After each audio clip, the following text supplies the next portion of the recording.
Kami dari unsur pemerintah, termasuk nanti dari Bank Indonesia, hanya memberikan arahan dan masukan-masukan agar terarah dan ekonomi di Riau ini bisa bangkit. Nanti kita banyak mendengar apa yang disampaikan oleh Pak Desimus yang ikut bertanggung jawab tentunya memantau perekonomian yang ada di Riau ini. Secara detailnya nanti beliau yang akan menyampaikan bagaimana kondisi, potensi, juga sekaligus prospek ke depan berkenaan dengan perekonomian yang ada di Provinsi Riau dan Indonesia. Salah satu prospeknya juga selalu ini kami berbincang-bincang dengan Pak Desimus, ya ekonomi syariah. Riau ini sebenarnya punya ruang untuk ekonomi syariah, punya ruang untuk mengembangkan industri halal. Nah, ini barangkali tugas kita ke depan, bagaimana promosikan Riau ini sehingga nanti banyak juga turis-turis yang Muslim nanti datang ke Riau ini. Ini kami Pemprov memulai ya dengan program kami Riau Digital. Saya harapkan juga tidak hanya nanti pemerintah provinsi, tapi dunia usaha di sini, termasuk UMKM, mari kita masuk nih. Nanti mungkin banyak yang mengulas itu nanti Pak Desimus gitu. Makanya ini juga tugas kita bersama di sini, bagaimana kita bisa menggerakkan perekonomian digital di daerah ini.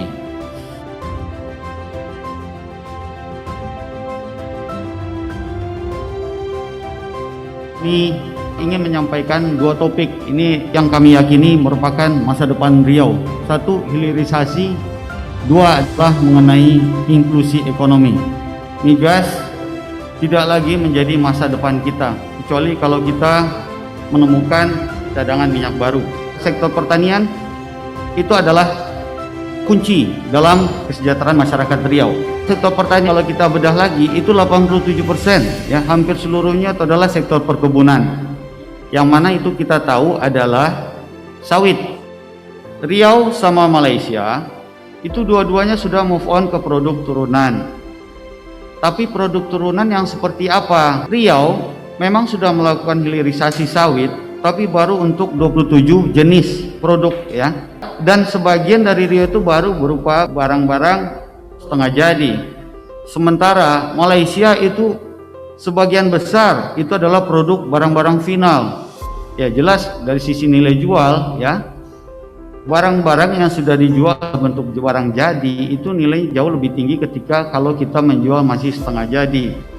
Kita lihat 3 atau 4 saja contoh produk turunan Riau. Riau di RBDPO dan fraksinya. Riau baru sanggup bikin minyak goreng Fame ya untuk biodiesel. Malaysia itu sudah bukan hanya minyak goreng, dia udah bisa margarin, es krim, bahan kue, bahan sabun, Fame. Kemudian untuk produk turunan jenis kedua, RBD PKO dan fraksinya, Riau belum sanggup bikin. Malaysia udah bisa bikin es krim, deterjen, biskuit, kosmetik, oleochemical. Riau bikin glycerol. Malaysia udah bikin hand sanitizer, sabun, bahan pembersih lantai, macam-macam. Inpres nomor 8 tahun 2018 menetapkan dilakukannya penundaan pelepasan kawasan hutan untuk perkebunan sawit. Nah ini perlu menjadi catatan kita, dan hasilnya seperti Gerak Batang yang biru. Pembuka planted area untuk sawit yang tadinya naik tajam ya dari tahun 80-an sampai tahun 2015 itu mulai melandai ya, diagram batang yang biru itu. Dan kalau kita lihat pertumbuhannya yang merah, itu mengkonfirmasi bahwa kita tidak bisa lagi mengandalkan peningkatan ekspor dari sawit dari membuka lahan. Terus bagaimana? Ya mau nggak mau bagaimana caranya sawit yang kita hasilkan harus kita olah menjadi produk turunan yang sesophisticated mungkin. Hanya itulah ruang kita ekonomi kita tetap tumbuh di masa depan. Inklusi ekonomi, dari data di sini ini mengkonfirm tadi apa yang kita sampaikan. Inklusi ekonomi Riau itu termasuk di kuadran yang rendah ya, yang kuning, ada titik kuning itu. Ya memang nggak separah Papua sih, tapi kalah sama Jogja yang provinsi jauh lebih kecil dari kita. kalah dari Kepri, Bali. Kalau Jakarta ya sudah pastilah. Nah, ini menjadi catatan kita. Inklusi ekonomi itu identik dengan upaya untuk meningkatkan tingkat aktivitas ekonomi usaha kecil, mikro, persisten agar dia naik kelas menjadi usaha menengah bahkan besar. Dan satu hal yang menarik adalah daerah-daerah atau provinsi yang berhasil mewujudkan inklusi ekonomi, tingkat kemiskinannya rendah. Kita lihat juga kembali di data-data Riau. Di sini terlihat bahwa daerah tingkat 2 yang maju inklusi ekonominya dalam hal ini adalah Pekanbaru dan Dumai, angka kemiskinannya rendah. Sebaliknya daerah yang tertinggal ya inklusi ekonominya, Meranti, itu angka kemiskinannya tinggi. Apa faktor kunci yang jawab semua itu? Kenapa inklusi ekonomi kita tertinggal? Kita Riau tingkat digitalisasi masyarakatnya masih rendah ya. Itu harus diakui. Sebagai contoh kita ambil satu indikator, misalnya transaksi e-commerce terhadap PDRB. Ini kita bertanding dengan provinsi lain di Sumatera. Terlihat bahwa kita yang kuning angkanya 0,3.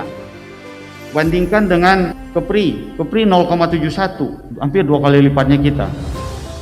Kalau dibandingkan Babel lebih jauh lagi, dia hampir 3 kali lipat kita. Maka itu kami sangat serius ya untuk meningkatkan digitalisasi. Karena ini adalah kunci untuk mengoptimalkan masyarakat agar tetap bisa menghasilkan pertumbuhan dalam situasi hidup seperti sekarang ya. Apalagi ada keterbatasan kita untuk berinteraksi satu sama lain. Digitalisasi pembiayaan ya, financingnya digitalkan, kemudian ada promosi penjualan. Sekarang nggak bisa semua udah harus ya, kalau nggak bisa promosi di e-commerce, Tokopedia, minimal di Facebook. Kita kan semua familiar sama Facebook. Nggak bisa juga kan di WA Group. Itu sudah digital. Nah, itu yang masyarakat perlu dikenalkan. Makin banyak orang tahu dia berjualan, makin besar potensi produknya terjual.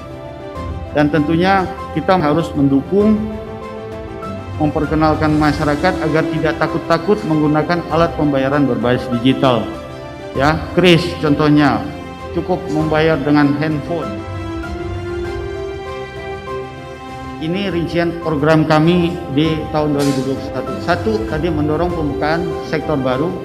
Jadi kami sudah hand in hand dengan Pak Gubernur ya untuk mendorong sumber pertumbuhan baru. Yang kedua, mendorong belanja Pemda ya. Kami koordinasi ini dengan beberapa stakeholder. Insya Allah awal bulan depan kita akan canangkan elektronifikasi transaksi Pemda, baik pendapatan maupun belanja. Ketiga, restrukturisasi kredit. Keempat, digitalisasi UMKM tadi untuk menolong sektor perdagangan yang banyak orang cari makan tadi, tapi masih menjual konvensional. Dia harus move on ke digital. Dan tentunya yang terakhir adalah hilirisasi ekspor.